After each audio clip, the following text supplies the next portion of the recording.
Peace, family. Imara Ifawuyi here. Find your free. Okay. Hola, galera. If you're Brazilian, peace to all of the folks. Today, I am talking about why I left the U.S. 6 years ago and never went back. And I chose this story time because, my God, it's been a long journey. I have been with my two children living in and out of the United States, very consistently out of the United States for, decades now. So most of the time I'm somewhere else, but it's been the last 6 years where I literally have never gone back to live in the U.S. Usually I would live in Athens, Georgia. Prior to that, California was more of a base. But now we are strictly abroad, and as some of you may know, currently we are living back in Brazil in the São Paulo area. And, I want to talk a little bit about my backstory because I don't do that much, especially on videos, longer format. So sometimes I will chat about it on the live streams. But basically, I finally left the U.S. For a number of reasons. 6 years ago, I was going through a divorce from my ex-husband, who is from Senegal, my son's father. And, as we went through the divorce, that was more about 6.5 years ago. I felt like I needed a change in my life. I had been in the States at the time for maybe about a year, which was kind of long for me. I had been previously caretaking my grandmother, helping her. She was pretty newly widowed, and she was also very much like falling apart herself health-wise and kind of just didn't have a lot of mobility at all. So me and my two children were living with her in the Athens, Georgia area for several months, and my family decided that it was time to go ahead and get her better care. She needed a lot more consistent full-time care than what I could give her because she wasn't mobile and I was working and taking care of her. It was just a lot going on. And so they decided they wanted to put her in and this was their decision, a really nice care facility. And so anyway, while all that was going on, I was also going through my divorce process. That finally wrapped up and it was, smooth, clean, easy. Me and my children took off to Florida after, my grandma made her move and my divorce was finalized. And we were in North Florida, just hanging out with some lovely friends that were really comforting at that time. A family that I know that lives out there. Shout out to Jessica and the fam. And we stayed there briefly, maybe like 6 months. We had our little place.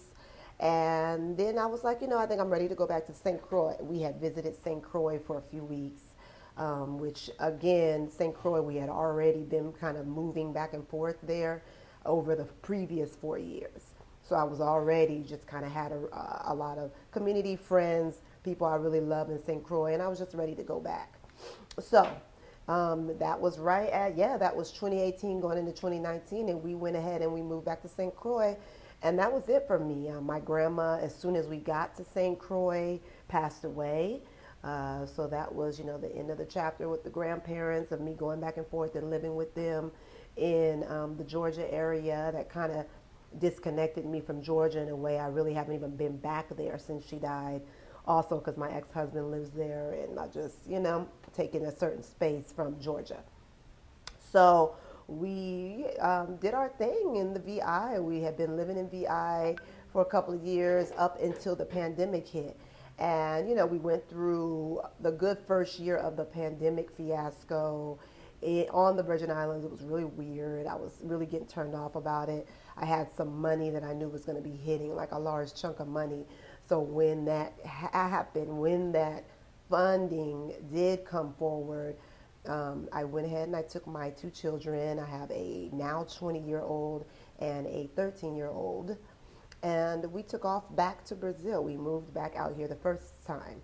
At that time, we didn't go to São Paulo where we are now. We went straight to Bahia. So previously to coming back during the pandemic, I had lived in Bahia, in Salvador da Bahia, for a year and was very much enamored with Bahia and the green and the nature and the beauty of the people and the culture and the Afro-Indigenous vibes and all of that. I just loved everything that Salvador had going on. But this time I wanted to try something different. I'd always heard of a town called Itacaré, So I went ahead and I'm going to show some pictures of Itacare.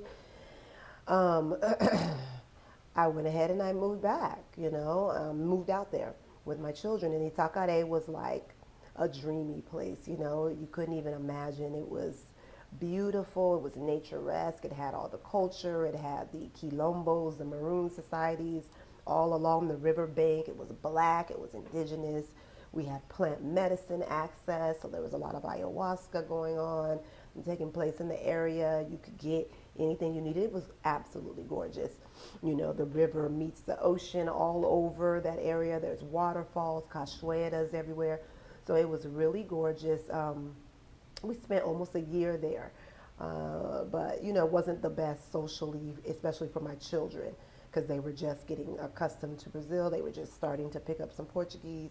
It wasn't the people, especially in that part of Brazil, so in the more rural areas and more just kind of touristic areas where people come and use the space for tourism and leave, they weren't really that open and receptive to visitors and outsiders, not like that. So it was kind of hard for my children to get in with any other kids or anything.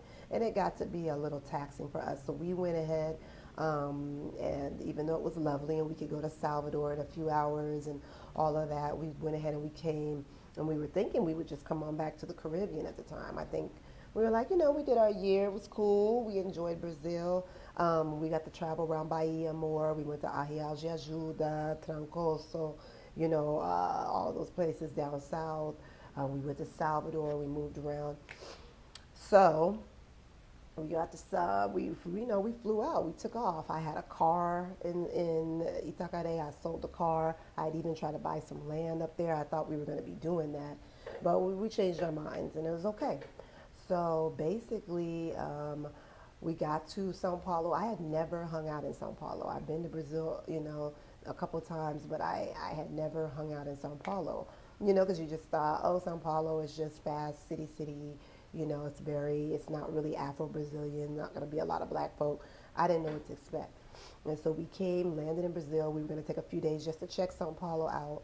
And we got us Airbnb in the Bella Vista area, which is close to Centro. It's like downtown area, kind of a historic black neighborhood in the central part of Sao Paulo, as there were many, because Sao Paulo, the center of the city, used to be very, very brown.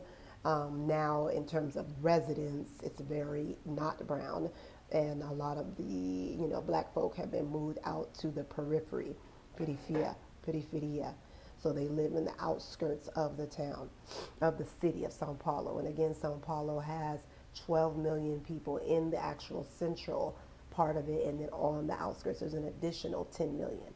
So we're talking about a city of like 22 million people, right? And so, yeah, that was how we ended up back out here. And, to be honest with you, I have had, some times over the last 6 years where I have popped into the U.S. We've done maybe 2-3 weeks. But it was just, the last time we were in Florida for 3 weeks before we came back to Brazil. And I could not get a vibe. We were in the Orlando area. Previously, I had enjoyed Orlando. When I went this time, it felt very dystopian and strange to me. I just like someone who's as sensitive and empathic as I am. I just, it was a lot of like expense for a lot of nothing.